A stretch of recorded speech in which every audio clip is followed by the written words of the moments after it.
김 박사 오늘의 키워드 시간입니다. 김대우 박사님과 함께하겠습니다. 박사님 안녕하세요. 네, 반갑습니다.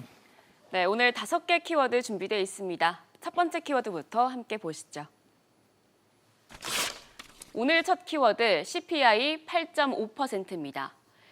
미국의 3월 소비자 물가 지수 CPI 지수가 발표됐습니다. 결국에 8.5%로 전월에 이어서 역시 역대 최고치를 또 기록했는데요. 박사님, CPI 지수가 더 오를까요? 아니면 여기서 좀 그칠까요? 예, 지금 미국의 물가 지수가 발표되면서 세계 경제가 또 한 번 긴장하는 모습인데요. 지금 앵커님 좋은 화두를 던져주신 것처럼 이 물가가 지금이 피크냐 아니면 더 오르느냐 이것이 가장 큰 쟁점입니다. 일단 3월 달 소비자 물가 지수 그러니까 컨슈머 프라이스 인덱스가 8.5% 오른 거로 나타났거든요. 이건 전년 대비입니다. 근데 사실은 미국은 전년 대비보다는 전월 대비 지수를 더 중점적으로 간주하고 또 중점적으로 작성 발표하고 있는데요. 전월 대비는 1.2%로 그래서 0.5% 그러니까 이 가로 안에 있는 게 근원 물가입니다. 그러니까 석유라든지 또는 식량 이런 것들 일시적으로 변동 요인이 많은 이런 거를 뺀 건데요. 여기서 전년 동기 대비로는 상당히 많이 올랐는데 전월 대비로 0.5%로 오른 것은 6개월 내에 사실상 상승폭이 가장 낮은 수준이거든요. 이 두 가지 얼굴을 동시에 갖고 있습니다. 일단 물가지수가 40년 4개월 만에 가장 큰 폭으로 올랐다. 미국의 이 물가 억제 목표가 2%인 점을 감안하면 거기에 4배 이상으로 엄청나게 올랐다. 올라도 너무 올랐다. 이런 시각이 하나 있을 수 있는 것 같고요. 네. 자, 또 하나의 시각은 지금 물가가 오르긴 올랐는데 이제 정점을 치고 내려가는 것 같다라는 이런 지적이 있어요. 자, 지금 무디스의 이코노미스트 마크 잔디가 CNBC에 인터뷰한 내용을 보면 미국 CPI 상승률이 3월을 정점으로 계속 내려가서 연말에는 4.9%로 둔화될 것이다. 이런 얘기가 있는가 하면요. 또 크랜턴 손턴의 수석 경제학자인 다이앤 스윙크 같은 경우에는 CPI가 3월에 정점을 찍은 것으로 보인다. 아주 굿 뉴스다, 좋은 뉴스다. 이런 지금 시각도 있거든요. 그렇게 전망하는 이유 중에 하나가 지금 물가에 가장 큰 영향을 주어왔던 중고차값. 이게 상승률이 아주 급격히 둔화됐습니다. 네. 그리고 말씀드린 대로 근원 소비자 물가가 전월비 기준으로 상당히 안정되는 추세를 보였다. 그러니까 3월 달을 정점으로 이제는 조금씩 내려갈 수 있다라는 이런 전망이죠. 그래서 뉴욕 증시도 소비자 물가가 한국 시간으로 9시 30분에 밤 9시 30분에 발표가 됐는데요. 그 전에 미국의 선물 주가 지수 상당히 오름세를 보였고 또 다우 지수, 나스닥 지수, S&P 지수도 장 초반에는 상당히 강세였습니다. 지금 나타나는 것은 약세지만 이것은 막판에 좀 떨어진 것이지 그 장이 열려있던 시간 전체 통틀어서 본다면 계속 오름세를 보였거든요. 이 대목을 보면서 두 가지 엇갈린 시각이 뉴욕 증시에도 혼재하고 있다 이렇게 볼 수가 있습니다. 한편에서는 지금 뉴욕 생각했던 것보다도 빨리 미국 CPI 물가의 피크 아웃 그러니까 정점 통과가 빨리 왔을 수도 있다라는 이런 낙관적인 시각과 함께 그러나 어쨌든 물가가 많이 오른 거 아니냐. 그렇다면 다음 달 5월 3일, 4일 지금 연준이 FOMC 정례 회의를 예고해 놓고 있는데 거기서는 빅샷에 0.5% 금리 인상이 가능하지 않겠는가. 그리고 지금 상당한 전문가들은 이 0.5%포인트의 빅샷 금리 인상이 한 번이 아니라 적어도 5월달, 6월달 두 번은 거의 확정적으로 빅샷을 할 것 같고 또 이어서도 금리를 계속 올릴 수 있다. 여기에 대해서 금리 인상에 대해서 좀 공포 분위기를 느끼는 그런 지금 엇갈린 시각입니다. 그러나 어쨌든 물가가 피크아웃을 맞았을 수도 있다라는 이런 전망이 나왔다는 그 대목에 대해서는 물가 공포도 한 변곡점을 넘어선 것이 아닌가라는 그런 전망을 하고 그런 전망도 제기되고 있다는 사실을 좀 유념해 볼 필요도 있을 것 같습니다. 네, 8.5%로 나온 미국의 3월 소비자 물가 지수 분석해 봤습니다. 이어서 두 번째 키워드 보겠습니다. 두 번째 키워드는 옥수수 휘발유입니다. 미국이 기록적인 고물가를 잡기 위해 추가 대책을 내놨습니다. 고에탄올 함유 휘발유 거래를 한시적으로 한다고 하는데요. 박사님, 고에탄올 휘발유가 어떤 건가요? 예, 이 석유라는 게 휘발유나 경유든 이게 원유에서 나오는 건데 결국 이게 그 과거에 살았던 생물 그 유기체를 태우는 과정에서 탄소를 배출하면서 원을 얻는 것이지 않습니까? 마찬가지로 지금 살아있는 생물에서도 휘발유나 경유를 얻을 수가 있어요. 특히 옥수수에 기름이 많이 포함이 돼 있었어요. 옥수수에서 에탄올을 추출을 해서 그 에탄올을 상당히 많이 함유한 그런 이른바 속칭 옥수수 휘발유도 미국에서 상당히 보편적으로 쓰고 있는데요. 그동안에 미국 정부는 이 에탄올의 함유량이 15% 이상 되면 10%를 넘어서면요, 이 공해, 환경에 아주 치명타가 되고 있다 해서 10% 이하의 에탄올 함유한 옥수수 등 식물성 휘발유를만을 허용해 왔습니다. 그런데 바이든 대통령이 15%까지는 에탄올이 함유되더라도 이것을 시판할 수 있도록 해주겠다 해서 지금 상당히 화제가 되고 있는데요. 바이든 대통령이 이렇게 에탄올 휘발유까지 허용한 것은 그만큼 지금 에너지 사정, 특히 국제 유가 사정이 좋지 않기 때문이고요. 공교롭게도 지금 고에탄올 휘발유를 만드는 곳이 미국에서 아이오와주를 비롯해서 대부분 공화당이 강세를 보이는 지역이거든요. 그런 관점에서 이번 가을에 중간 선거에서 물가 때문에 민주당이 상당히 어려울 것이다라는 그런 지금 전망이 잇따라 나오고 있습니다. CBS 조사를 보더라도 바이든 지지율 지금 43%로 취임 후 최저로 떨어졌죠. 네. 퇴임을 앞둔 우리 문재인 대통령 지지율보다 낮을 때가 많은 지금 그런 상황이거든요. 그래서 지금 재선을 앞둔 상원 의원들 또 하원은 전원 다시 뽑지 않습니까? 또 주지사 후보 이런 분들이 지금 바이든 대통령의 물가 정책에 대해서 상당히 비판적인 시각을 보이고 있는데요.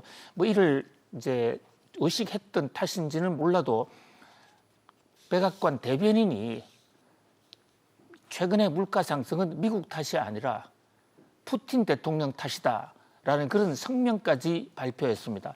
CPI 물가 오른 것이 미국 경제 정책을 잘못한 것이 아니라 결국은 푸틴 대통령이 무모한 침공을 했기 때문이다 이러는데 여기에 대해서 미국의 시각은 좀 상당히 싸늘하죠. 왜 자신이 잘못한 경제 정책을 남의 탓, 푸틴 탓으로 돌리느냐. 결국 외교 관리를 잘못해서 푸틴으로 하여금 전쟁을 일어나게 한 것도 결국 바이든 대통령의 잘못이 아니냐.